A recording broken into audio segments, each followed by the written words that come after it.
देखिए, ये है वो आतंकी जो पहाड़ों के बीच छिपा बैठा था। भारत का रहने वाला है, लेकिन काम पाकिस्तान के लिए कर रहा था। खतरनाक स्लीपर सेल की तरह काम कर रहा था। भारतीय फौज के ठिकानों की जानकारी पाकिस्तान भेज रहा था। पाकिस्तान में बैठे हैंडलर्स के साथ संपर्क में था और पाकिस्तानी डॉन शहजाद भट्टी से भी बात करता था। इसकी पूरी करतूत जानेंगे तो आपके पैरों तले जमीन खिसक जाएगी। इसे शहर की महत्वपूर्ण बिल्डिंग जैसे पुलिस हेडक्वार्टर, बस स्टैंड और बाकी सरकारी संस्थानों की वीडियो और फुटेज भेजने का काम दिया था। साथ ही बम से उड़ाने को कहा गया था और इसके लिए हथियार, बम और पैसे गुर्जर नाम के एक व्यक्ति द्वारा उपलब्ध कराए जाने थे।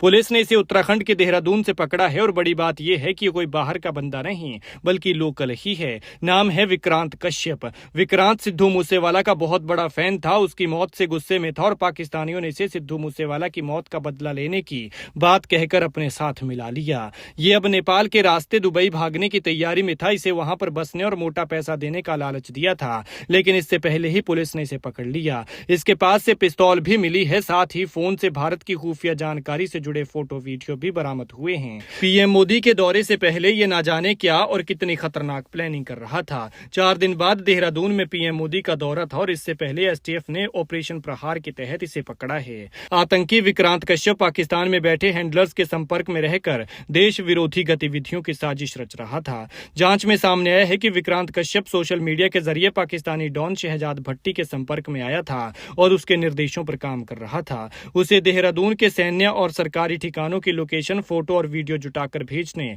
शहर के प्रमुख स्थानों पर तहरीके तालिबान हिंदुस्तान यानी टीटीएच लिखकर दहशत फैलाने और बड़े हमलों की तैयारी से जुड़े टास्क दिए गए थे। एजेंसियों के मुताबिक आतंकी को इन गतिविधियों के बदले नेपाल के रास्ते दुबई भेजने और मोटी रकम देने का लालच दिया गया था।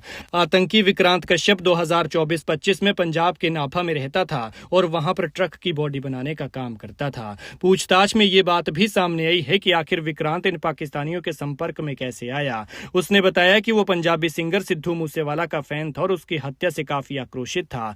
इसी दौरान सोशल मीडिया पर पाकिस्तान स्थित आतंकी शहजाद भट्टी द्वारा सिद्धू मूसेवाला की हत्या का बदला लेने से जुड़े पोस्ट और रील्स डाली गई थी, जिनसे प्रभावित होकर वो इनके संपर्क में आ गया। धीरे धीरे बातचीत बढ़ने पर आतंकी हैंडलर ने इसे अपने जाल में फंसा लिया और अलग अलग टास्क देने शुरू कर दिए। फिर इसे इमोशनली ब्लैकमेल कर भड़काया गया और बदले की भावना का फायदा उठाते हुए उसे देश विरोधी गतिविधियों में शामिल किया गया, जिससे वो कट्टरपंथी सोच की तरफ और झुकता चला गया। पुलिस ने इसे प्रेमनगर इलाके से पकड़ा है और इसके पास से .32 बोर की अवैध पिस्टल, 7 जिंदा कारतूस, स्प्रे पेंट की कैन और एक मोबाइल फोन बरामद किया है। पूछताछ में यह भी सामने आया है कि वो देहरादून में कई जगहों पर टीटीएच यानी तहरीके तालिबान हिंदुस्तान लिखकर दहशत फैलाता था और फिर इसका वीडियो पाकिस्तान भेजता था। इसके अलावा अडवानी पुल के पास और झाझरा स्थित बालाजी मंदिर के नजदीक भी अलग अलग स्थानों पर इसी तरह टीटीएच लिखकर वीडियो रिकॉर्ड किए गए, ताकि संगठन का नाम फैलाया जा सके और स्थानीय स्तर पर भय का माहौल बनाया जा सके।